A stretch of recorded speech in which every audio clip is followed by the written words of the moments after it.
ఒక నిమిషం. మీరు ఆరెంజ్లో ఆల్రెడీ బొమ్మలూరు భాస్కర్ గారితో చేయడం జరిగింది. దాంట్లో చరణ్ గారితో కూడా కాంబినేషన్ చేశారు.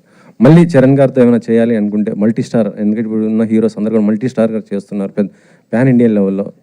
సో మీరేమైనా అవకాశం ఉంటే మళ్ళీ చరణ్ గారితో కలిసి. Definitely would love to work with him always and is a sweet heart and whenever I've met him I've had great experiences, so definitely కలిసి వర్క్ చేసే అవకాశం వస్తే it will be really really cool.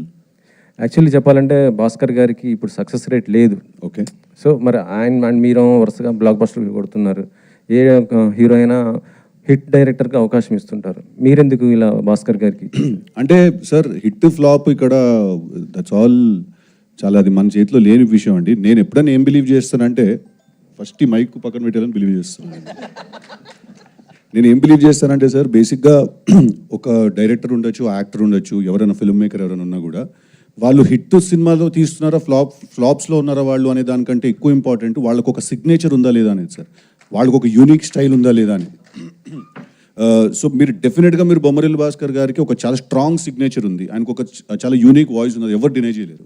మీరు బొమ్మరిల్లు తీసుకున్నా, పరుగు తీసుకున్నా, ఒంగోలు గీత తీసుకున్నా కూడా, ఆయన ఆరెంజ్ తీసుకున్నా కూడా అప్పుడు మా జూడ్లో మీరు ఇప్పుడు మళ్ళీ ఆరెంజ్ అంటారు. నేను కూడా ఉండే ఆ సినిమాలో లైట్, నేను కూడా బాధపడ్డా. సో మీరు తీసుకుంటే ఆయన ఎప్పుడు ఒక కొత్త కాన్సెప్ట్ చెప్తారు, ఆయన ఎప్పుడు ఒక ఫ్రెష్, అంటే మనం అందరం రోజు లైఫ్లో ఫీల్ అయ్యి చెప్తారు. So hit or flop does not matter sir, if the artist has a signature or not matters అండి. బీవీఎస్ గారు సార్, మీ బ్యానర్లో ఎన్నో మంచి మంచి హిట్స్ వచ్చాయి. ఒకవేళ రిలీజ్ చేయాలంటే ఏ సినిమా చేస్తారు సార్? అత్తారింటి దారి తర్వాత మళ్ళీ రిలీజ్ చేయాలంటే ఏ సినిమా చేస్తారు? అన్నీ చేసేస్తాం, ఇట్టేండి అన్ని ఒకటేండి అన్ని ఇట్టేండి అన్ని చేయాలి కదా సార్. సిద్ధు గారు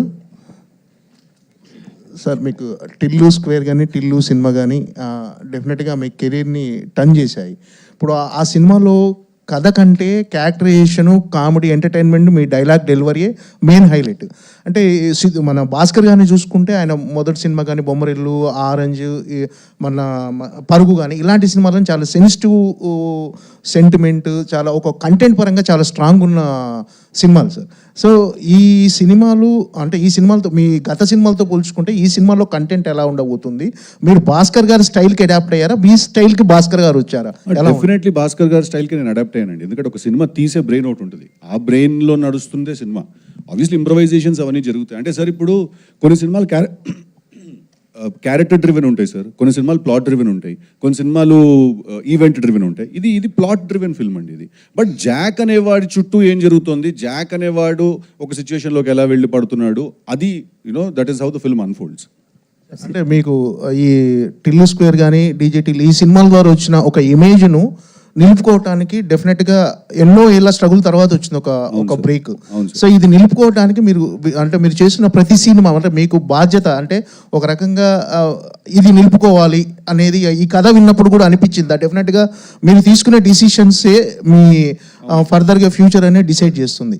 సో ఇది బాధ్యతగా ఫీల్ అవుతున్నారా, ఈ ఇమేజ్ని ఎంజాయ్ చేస్తున్నారా? ప్రతి సినిమా బాగుండాలి సార్, ఫస్ట్ అది ఫీల్ అవుతాను నేను.